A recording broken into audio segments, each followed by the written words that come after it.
Ugh, these kids are so hard to get to. They just don't seem to be interested in anything. They don't have the drive. They don't know what they need to know, but they know what they don't need to know. This is a conglomeration of quotes by some of my discouraged colleagues about meeting the needs of 21st century scholars. It is my belief these statements aren't from a lack of love, but rather raise a question for how necessary a shift in the way we think about teaching and learning is. I begin with a statement today because I think it reaches the extent of frustration many of us have fallen into when trying to get students to find a sense of joy and pride in their schoolwork. It underlines the often quoted quotation of making the students work and not myself. But as a tired fifth grade teacher in the rural Midlands in South Carolina, I can tell you, I've worked. And even with all the differentiated kits, lesson plans, countless genres of books, videos, songs, and Kahoots, I will tell you, I can also be discouraged about not meeting this need. But maybe it's not the work that is tiring. Maybe it's the necessary change perspective that suggests I too have fallen into the trap of entertainment for my students. We need to stop entertaining students to make education relevant, and we need to start giving students problems of the future.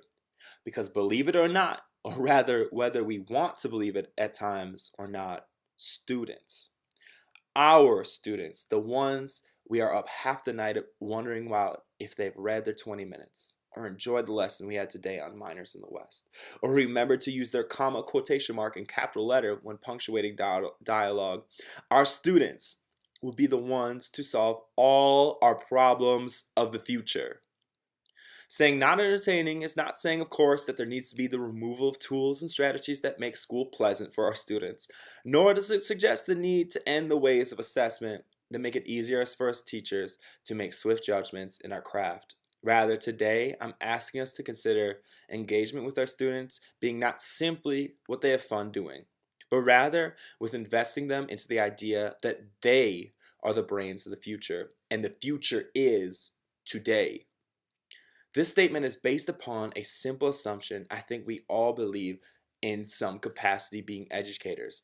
Our kids can do it, and our kids deserve it.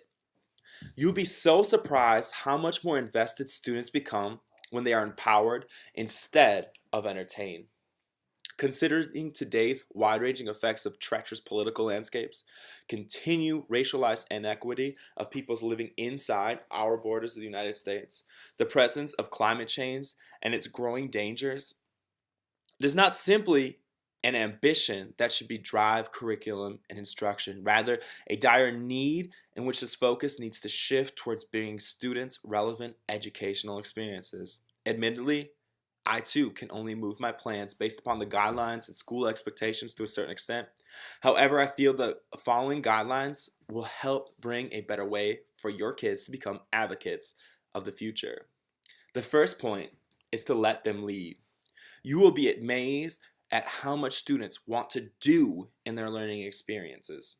It can be as small as giving students choice in their own advocacy behind their reading tasks.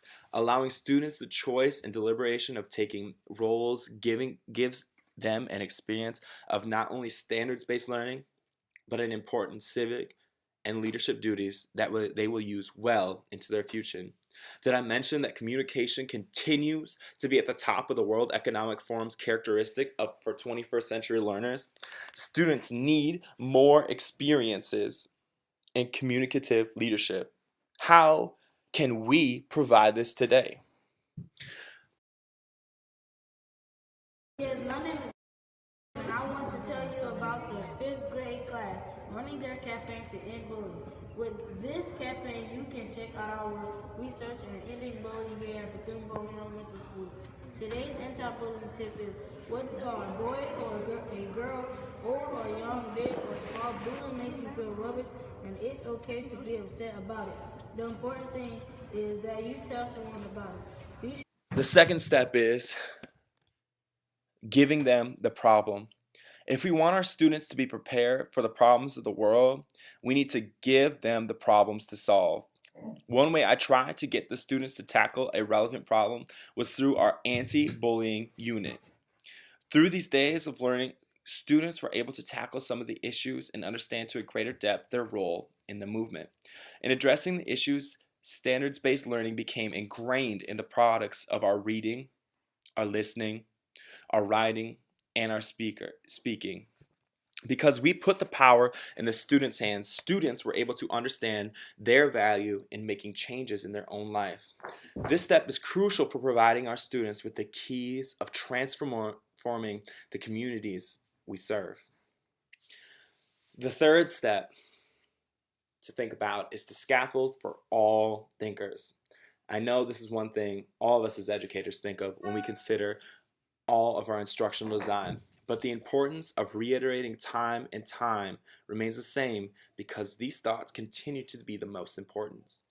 And it continues to get easier and easier with such resources such as Newsela, being able to bring the most complex thoughts to all different stages of readers, such as here with the climate change unit, where even my lowest readiness readers were able to understand the complexities of such an issue.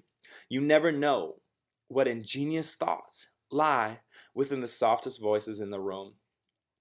Maybe it will sound like this. I have learned that an advocate is basically, that an advocate is good because you need to help some people because life is different for different people and life is difficult for some people. Our thinkers for solving 21st century problems have their boots on the ground, and they are right there in our classrooms. Teaching students vital leadership skills is a necessary approach to our classroom and should be considered in our entertainment versus engagement perspectives. I hope we all can think critically about how 21st century standards and teaching is preparing our students for a 21st century world. Thank you.